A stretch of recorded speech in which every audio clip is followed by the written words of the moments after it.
पिछले लेसन में हमने सीखा कि पाइपलाइन की पहली 3 स्टेजेस कौन सी हैं और मोस्ट इंपोर्टेंटली ये भी सीखा कि 3D एनिमेशन करते वक्त पाइपलाइन को फॉलो न करना अपने ही पैर पे कुल्हाड़ी मारने जैसा है। अब आगे बढ़ते हुए इस लेसन में मेनली हम यही सीखेंगे कि पाइपलाइन की आगे की 3 स्टेजेस कौन कौन सी हैं और थोड़ा डिटेल में एग्जाम्पल के साथ समझेंगे कि 3D मॉडलिंग, 3D टेक्सचरिंग और 3D रिगिंग एग्जैक्टली होती क्या है।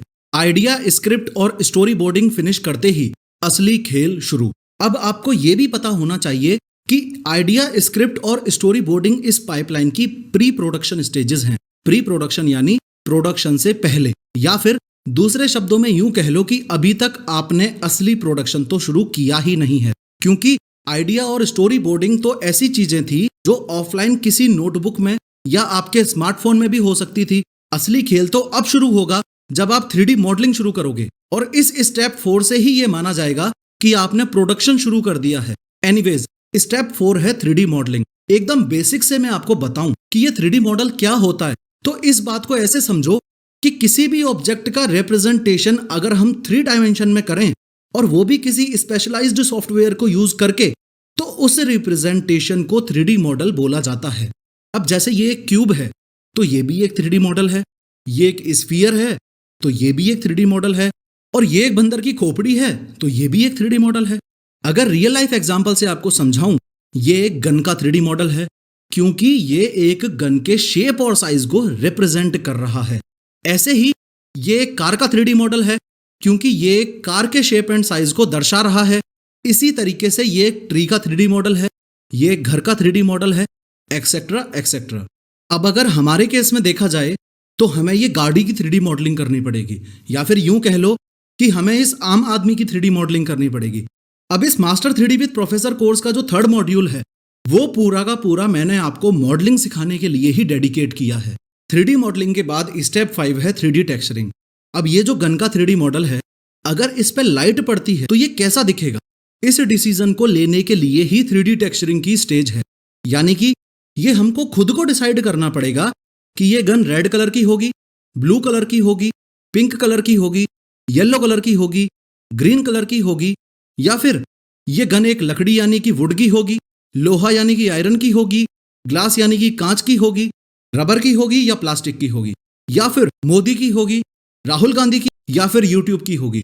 इन शॉर्ट, किसी भी ऑब्जेक्ट पर लाइट पड़ने पर वो ऑब्जेक्ट कैसा दिखाई देगा, ये डिसाइड करना आपका काम है, और वो भी 3D टेक्सचरिंग की हेल्प से।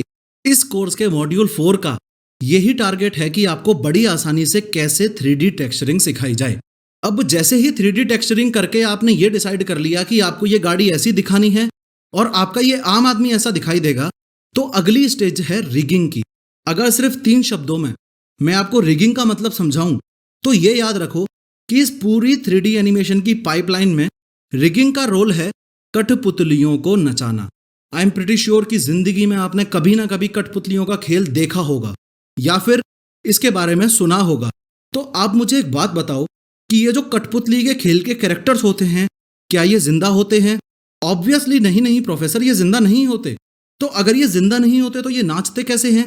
अरे प्रोफेसर, ये कैसा सवाल हुआ? पूरी दुनिया जानती है कि ये इस धागे की मदद से नाचते हैं। बस अब 30 सेकंड आप मेरा साथ देना। जैसे कठपुतली के इन कैरेक्टर्स में कोई जान नहीं होती, वैसे ही 3D सॉफ्टवेयर के अंदर मॉडल किए गए आपके इस आम आदमी के अंदर कोई जान नहीं होती। और जैसे ये कठपुतली के खेल के कैरेक्टर्स धागे से नाचते हैं, वैसे ही ब्लेंडर के अंदर ये आम आदमी भी किसी चीज से नाचता है, या मूवमेंट करता है, या चलता है, या दौड़ता है, और ब्लेंडर में उस चीज को बोला जाता है आर्मेचर या बोन, यानी कि हड्डी। अब देखो, अगर इस आम आदमी के हाथ में मैंने बोन लगा दी तो मैं हाथ को हिला सकता हूं, पैर में लगा दी तो पैर को हिला सकता हूं, और सिर में लगा दी तो सिर को हिला सकता हूं। इसी प्रकार इस गाड़ी में, इस डोर में ब्लेंडर की मदद से बोन लगा दी तो मैं इस डोर को ओपन या क्लोज कर सकता हूं।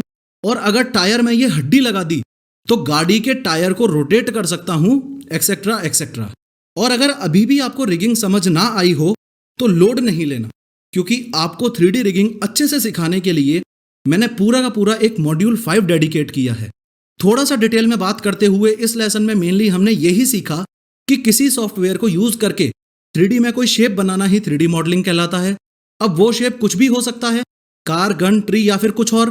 इसके अलावा हमने ये भी समझा कि वो 3D मॉडल कैसा दिखेगा, ये हमको ही डिसाइड करना होता है, और वो भी 3D टेक्सचरिंग करके। और कठपुतली के एग्जाम्पल की मदद से हमने ये भी समझा कि रिगिंग एग्जैक्टली किसे बोला जाता है।